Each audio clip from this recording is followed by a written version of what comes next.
Okay, hi Dimitri. How are you today?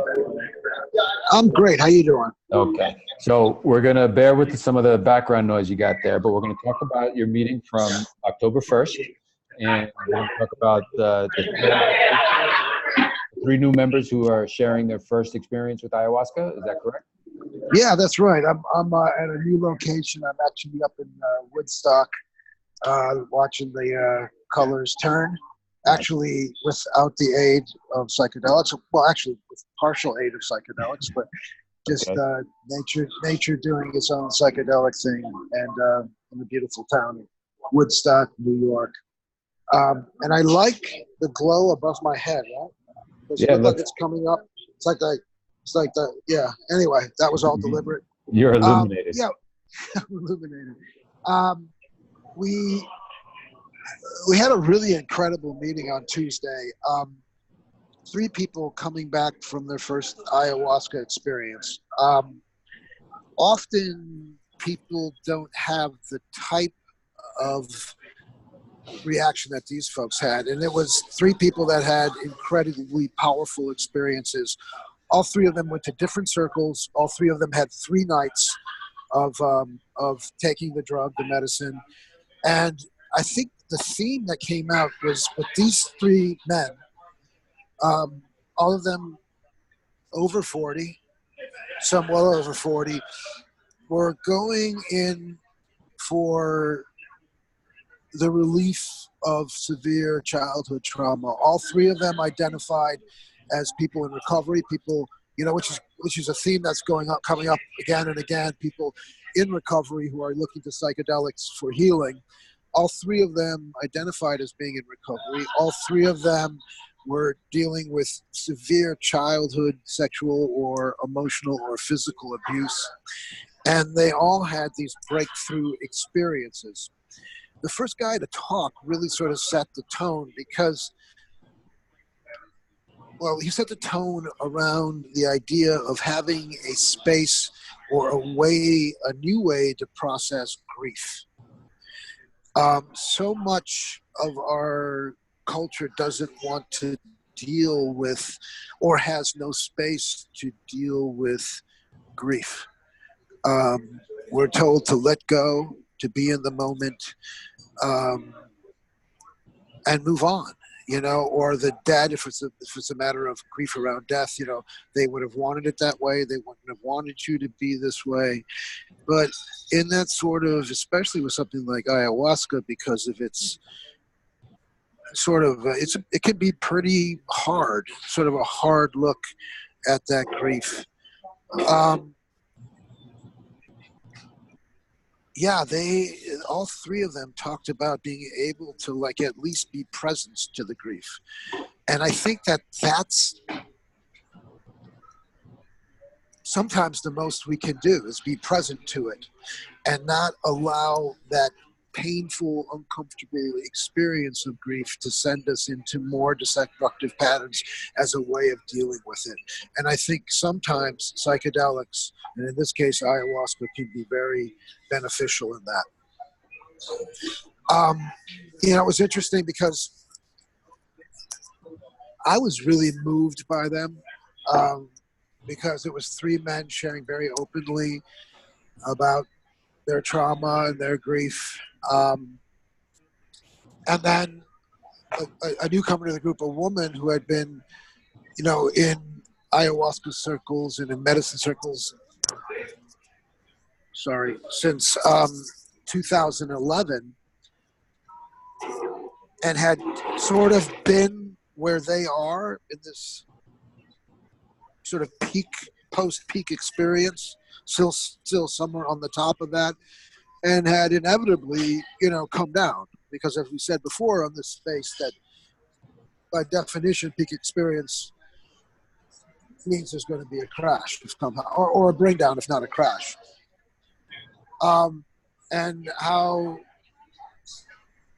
she had given away her agency to some circles and to some folks who were representing themselves or actually believing that they were the interpreters of the experience, and not her. And so she had gone through, you know, that peak experience that these folks were coming from, as had I post Iboga, and then was feeling, you know, a lot of the same sadness and depression and effects of childhood trauma years later. In her case, 8 years later, and still working with plant medicine. And you know, when I finally talked after hearing all these people talk, I actually broke down for the first time ever in that group because I was so moved by these people coming from the other side. These people who had described being in 12-step recovery, being in meditation, being in therapy, and watching the needle just sort of move a little bit.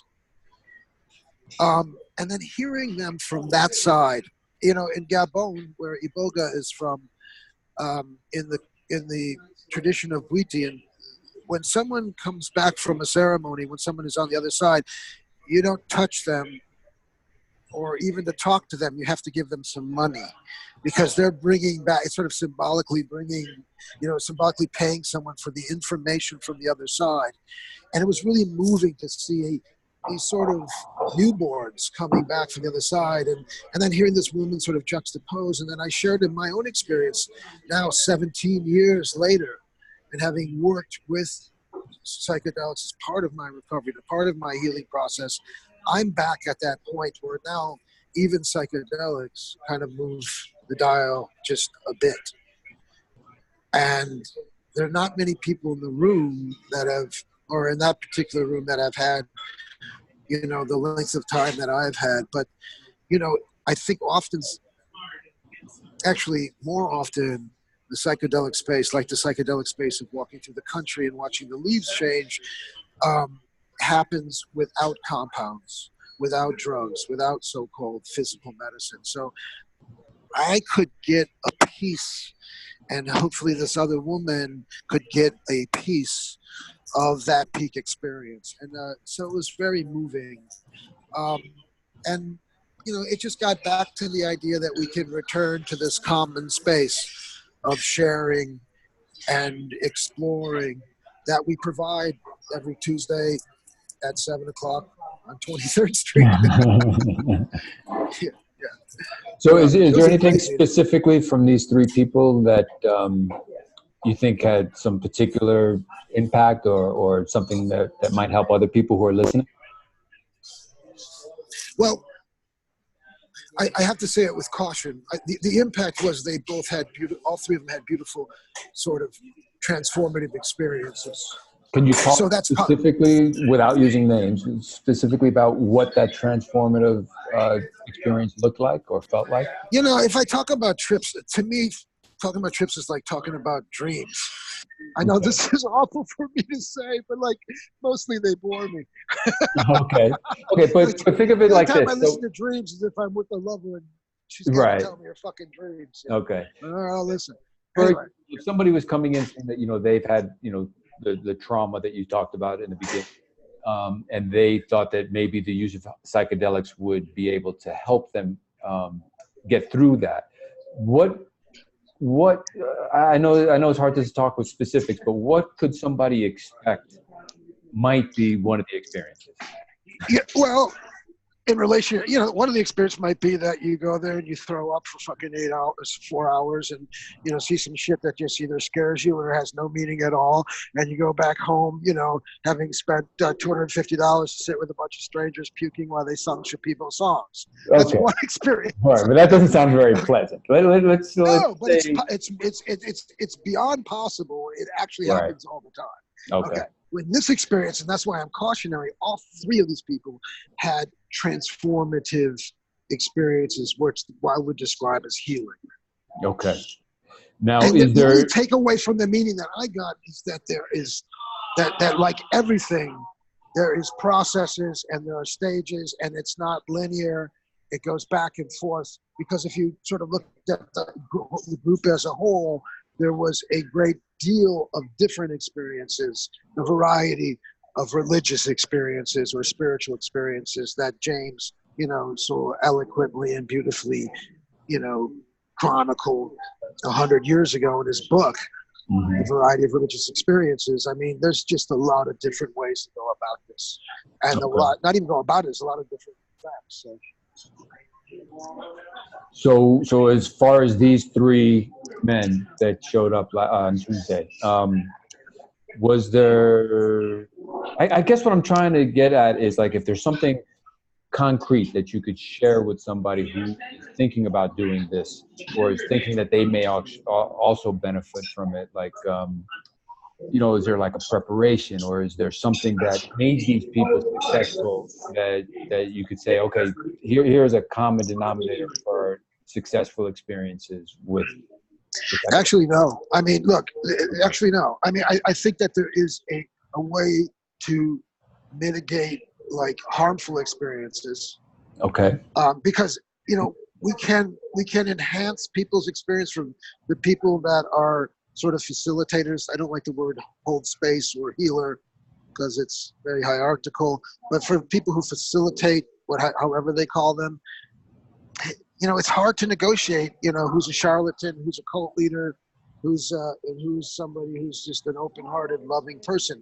All three of these people described really beautiful spaces where they took time with folks beforehand and afterwards. Okay.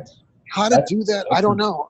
Yeah, it is important. And I tell you the truth, I don't think that the work of regulating this will provide that either. I don't know how to, I think you can just kind of use your instinct and gut, but often our instinct and gut are so damaged by what brings us to these things in the first place that we're easily led astray. If I were a woman, I wouldn't do it with anyone with a dick. Just right off the bat, unless there are a lot of other people around. Yeah, I mean, like right off the bat. Yeah, no, I mean that does actually, unfortunately, what? For instance, I was talking to a friend of mine who had bad experience with some Tibetan monks, and I said, "You know what they have under those robes, right? We got dicks under those robes." Anyways, okay. there's the owner manuals we have for penises are really outdated and bad. The owner manuals for penises need to be updated. I digress. I never received mine. I did sort of subtly and overtly through the culture, bro. And it wasn't really a good template. Anyways, I digress, but that's important.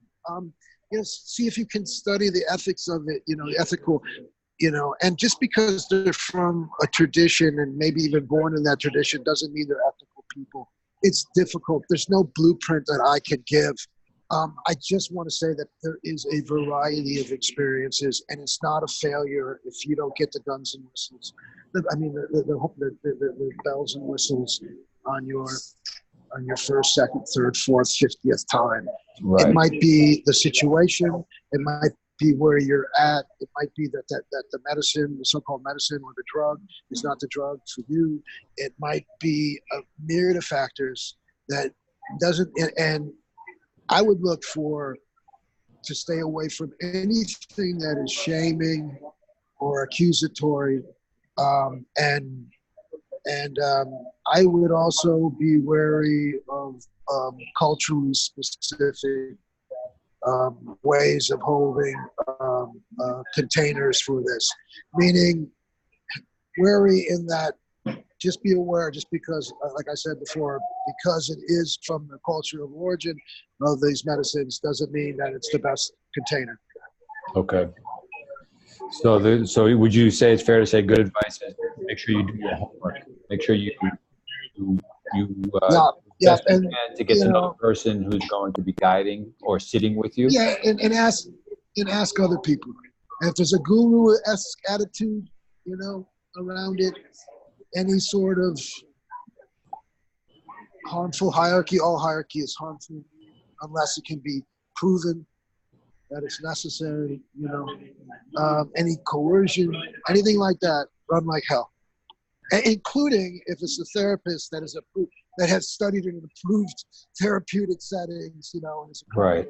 If you get that vibe, fucking run like hell, because that container isn't necessarily safe either.